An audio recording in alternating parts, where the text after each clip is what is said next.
ऊपर वाला ना सब काउंट करता है। एक दुकान वाले भैया अभी दुकान खोली थी, आंटी आई, बड़ी सादगी से बोली, भैया ये 10 रुपए रख लीजिए। भैया थोड़े हैरान होकर बोले, आंटी मैंने कब 10 रुपए दिया आपको?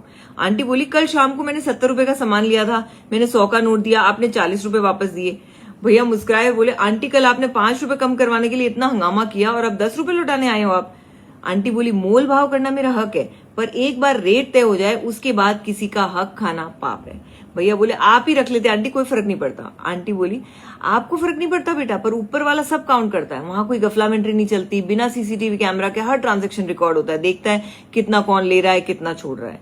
सोचो रोज की जिंदगी में भी हम ऐसे ही करते हैं। फॉर एग्जाम्पल 700 रुपए की सब्जी खरीदते सब्जी वाले से, वो धनिया मिर्ची डालते, फिर हम और बोलते और डालो क्योंकि हमने 700 रुपए की सब्जी खरीदी है। और कभी 10 रुपए एक्स्ट्रा दे देते तो नेक्स्ट टाइम याद दिलाते वो पहले की 10 रुपए। जब डिलीवरी बॉय गलती से एक एक्स्ट्रा शैम्पू छोड़ देता है तो हम बोलते हैं अरे बोनस मिल गया। यकीन मानो उस दिन हमारे बच्चे की बॉटल गिरकर टूट जाती है, यूनिवर्स बैलेंस पूरा करता है। जब जोमेटो वाला एक्स्ट्रा चटनी पैक कर देता है ना तो हम खुश हो जाते हैं, अरे वाह।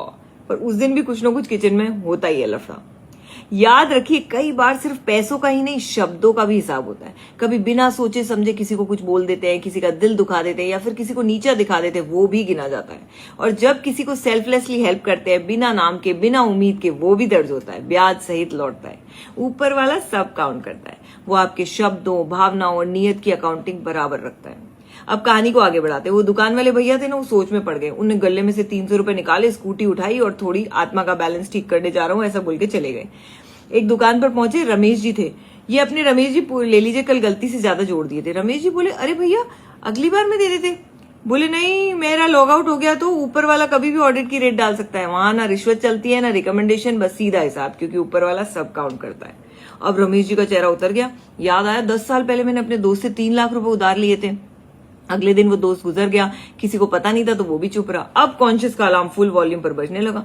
ऊपर वाला सब काउंट करता है। 3 दिन बाद वो बैंक गए, 13 लाख रुपए निकाले ब्याज समेत और अपने दोस्त की पत्नी के घर पहुंचे और वो काम कर रही थी। तो रमेश जी के हाथ कांप रहे थे। बोले, भाभी जी आपके पति के पैसे। भाभी जी की आंखें भर आई, इतने साल बाद कैसे याद आया? उन्होंने बोला, मेरे दोस्त ने सिखाया, ऊपर वाला सब काउंट करता है, वहां कोई गफलामेंट्री नहीं होती।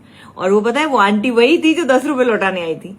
ऊपर वाला सब काउंट करता है, वो ना वहां रिश्वत चलती है ना सिफारिश, वहां की अकाउंटिंग सिस्टम अपने आप चालू है। आपकी नीयत तक का ऑडिट होता है और जब देता है ना तो 13 लाख की तरह देता है, कभी देर से पर पूरा, ईमानदारी के ब्याज के सही। मन का सुकून चाहिए ना तो ऑनेस्टी वाला रास्ता ही अपनाइए, बाकी सब कैशबैक ऑफर है।